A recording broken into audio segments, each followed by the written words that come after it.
Om Bhurбhuvah Tatsaviturvarenyam Bhargo Devasya Dhimahi Dhiyo Yonah Prachodayantam.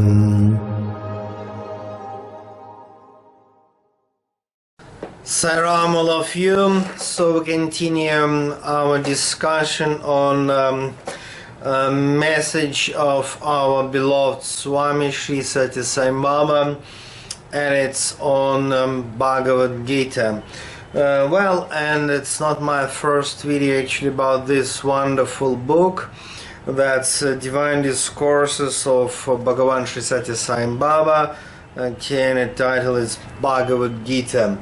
I'm sure you know this book. Actually, I bought it from the ashram bookshop, and right now I'm in a put party next to Prashanti Nilayam ashram. So, and okay, the reason why I'm making all that videos about, well, philosophy of Sathya Sai, because I feel it's quite important to discuss and share with some of my thoughts about philosophical message of Sathya Sai, because actually we have a lot of misunderstanding. I feel that huge grace, and our Swami was and is, even after 2011 when he left his physical body, okay, his invisible and at the same time visible presence actually everywhere, especially here in Put Party. Okay, that's a huge grace, which is the source of the spiritual transformation for the millions of Sai devotees, and of course huge healing power. But I believe that there are parts of his mission which is, people pay less attention to the philosophical part of his mission and also his spiritual instruction. So anyway, now let me discuss some of the philosophical stuff, and of course my discussion is based on this wonderful book, and that is 34 Divine Discourses, 34 lectures delivered by Sathya Sai 1984. That was August and September, and I believe that this 34 lectures on Bhagavad Gita is the central part of the major part of his philosophical message. As all of you know pretty well, that the beginning of Bhagavad Gita, actually, okay, Bhagavad Gita is the 18 chapters, and in Bhagavad Gita itself, the small part of the huge epic, which is Mahabharata, written by great sage Vyasadeva. And that's interesting that Sathya Sai points really something interesting and important. Let me read a few lines from chapter 15. Actually, in the beginning, first chapter, beginning of the even second chapter, Krishna was just listening to the Arjuna, and Arjuna in the very beginning of Bhagavad Gita in a state of complete depression. And Krishna started discourse, he started his spiritual instructions to Arjuna from the 11th shloka of the second chapter. That's really interesting. Active listening is the huge ability of the true spiritual master. And Krishna, according to the Sathya Sai description, is a really great master in everything, including active listening. Sathya Sai describes Krishna as the doctor who is give proper help and treatment to the Arjuna as a disciple. But first it was really necessary to understand what is the problem, what is the state of mind, what is the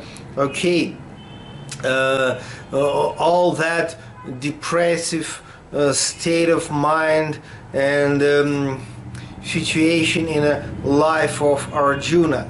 That's interesting. When we meet most of the spiritual masters nowadays, so actually they're ready to speak, but they're not ready to listen and understand. And that's interesting that Sathya Sai emphasized this very first step and very first chapter, that Krishna just actively listening. He's trying to understand. Of course, Krishna is a divine incarnation and he knows everything before even Arjuna started to express his sadness. But anyway, active listening, and then only proper spiritual instruction. Wonderful example.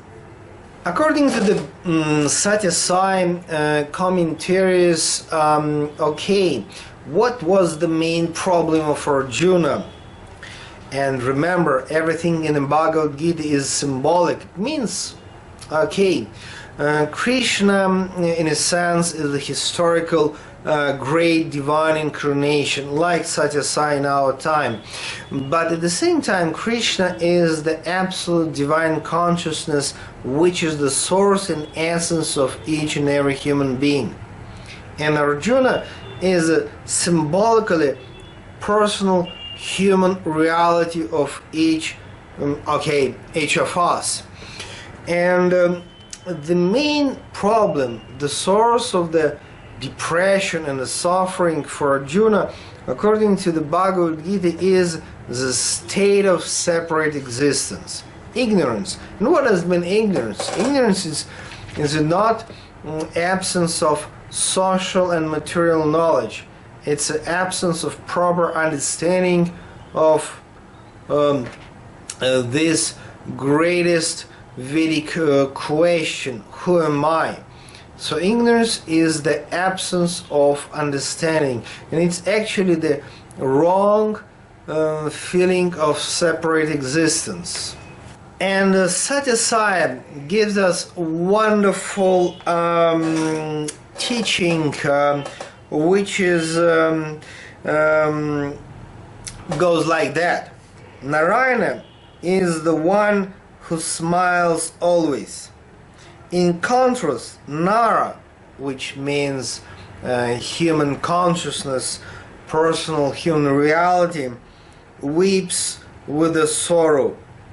The one who smiles is Jnani, sage, and the one who weeps is ignorant one, or Ajnani. You know, the concept of Narayana in the Vedic philosophy is not basically Lord God who is somewhere outside, above, but Narayana is absolute consciousness, which is the source and the true reality of each human being. Okay, Nara in Sanskrit means human reality, personal consciousness, and Narayana means absolute consciousness. And both of them actually inside you.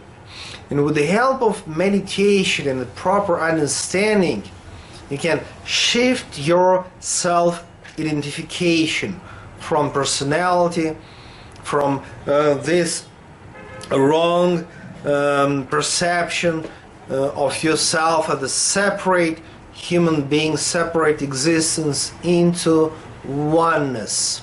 And that is the question of understanding, but not intellectual one, but the one which is based on meditation and a spiritual experience. And that's sage or jnani according to the Sathya Sai's description. And that is the source of all suffering. That's interesting.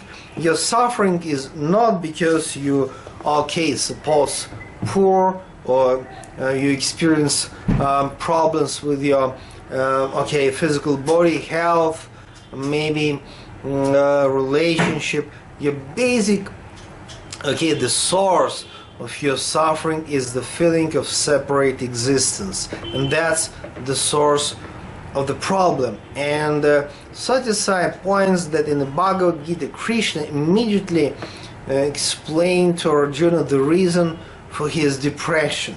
Okay, sometimes Sathya Sai gives us just exact quotes from original text of Bhagavad Gita, and sometimes he just retelling us Krishna's message, and that's very sweet, because you know, if Sathya Sai is a divine incarnation, just retold us what might Krishna spoke to Arjuna, that is especially interesting. So let me read few lines. Krishna further said to Arjuna, I will teach you about what you are and what I am, what belongs to me and what belongs to you. Should I become like you, or you should become like me? Wonderful question from Krishna. And then listen carefully. If I want to become like you, Krishna told to Arjuna, then I should become a fool, stupid. I have no such weakness, telling Krishna to Arjuna. On the other hand, if you want to become like me, then follow me. Wonderful, wonderful message from our Swami, and it's very significant one.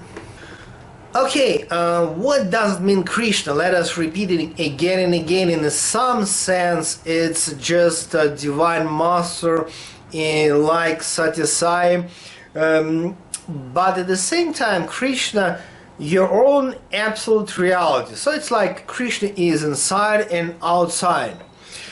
And the huge question is, must we try to put down Lord God to our ignorant level? Maybe better to follow his instructions, his spiritual instructions, and follow him, and then try to grow to reach his level. So let me really complete this video for today. So Sai Ram all of you, God bless you, see you next time.